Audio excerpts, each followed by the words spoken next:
With worries of coronavirus growing in our area, local food banks are stocking up. And the Bibb County School District is getting food out. Bicycle businesses say they've seen a rise in the number of people choosing 2 wheels instead of 4.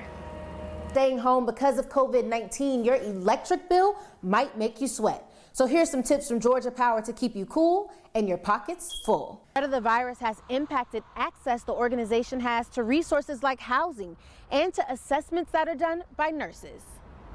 Some commissioners say 3rd Street Park because it's in the heart of downtown Macon. Others suggested Central City Park because it's more relevant to the Cherry Blossom Festival. Yard signs that proudly read "An awesome JC senior lives here," plus purple and gold bows for each of their mailboxes. Instead of coming here for the Okmulgee Indian celebration, those looking to join in on the fun will have to do it here. Social media has exposed more people to videos like this and this. Witnessing these kinds of deadly interactions can lead to what's called vicarious trauma. The kids receive a mask, gloves, a face shield, a disposable lab coat just like this one, and hand sanitizer. The director and CEO tell me that the program isn't full yet, but they want to keep the class sizes small. Right now, I am in a boat traveling down what used to be Riverview Drive, and it is completely flooded. The only way to travel on this road is by boat. A car cannot make it.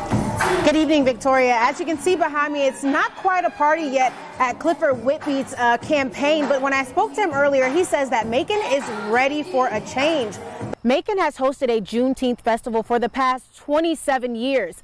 George Fadil Muhammad says the festivities usually take place right here in Tatnall Square Park because that's where slavery ended in Macon. You only have to show up tomorrow from 10 to 4. No need to register or bring an ID or an address. No necesita una identificación o dirección, solo un número de teléfono.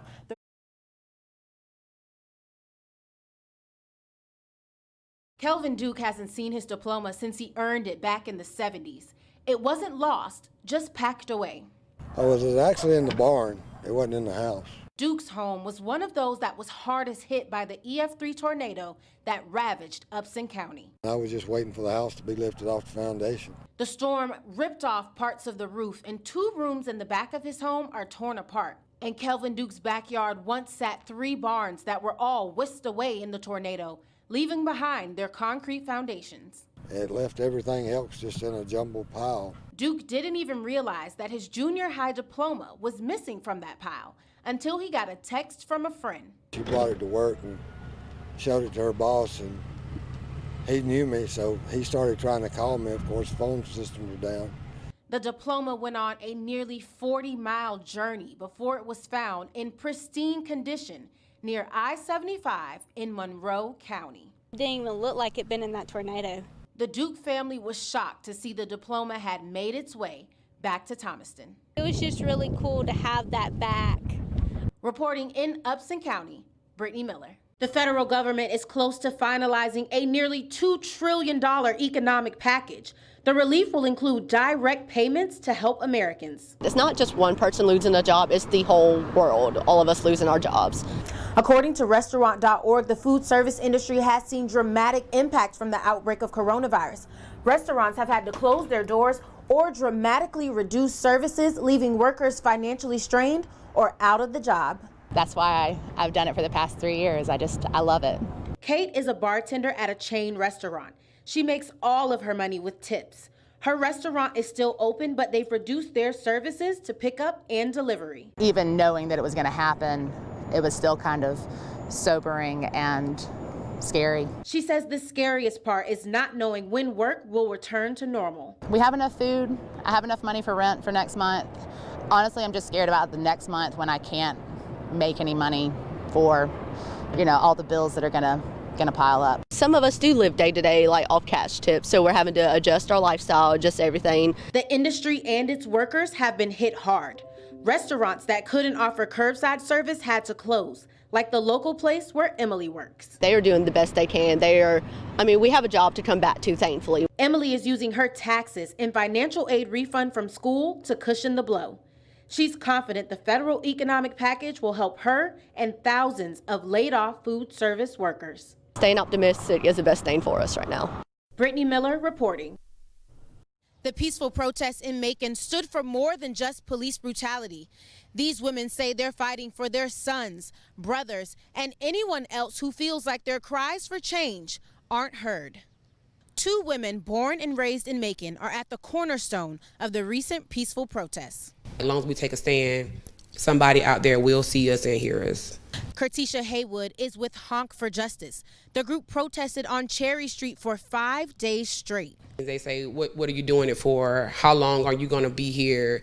Nothing's going to happen. Go home. Haywood says all too often the police are not held accountable for their actions. No matter who you are, if you commit a crime, you should do the time. So she's out protesting each day for her sons. By letting them know, no, just because you're young and black does not mean anything. You have rights to everything around here just like everyone else. Sedona Fleming is just 18 years old. She too is protesting for the next generation. When I grow up and when I have kids, I don't want them to be going through the same issues that we're going through. Fleming, alongside her friends Sierra Reese and Bhavin Patel, organized the Black Lives Matter protests that took downtown Macon by storm. We just knew that it was something that we had to do. Seeing George Floyd's death captured on camera hit home for Sedona, and she could no longer remain silent.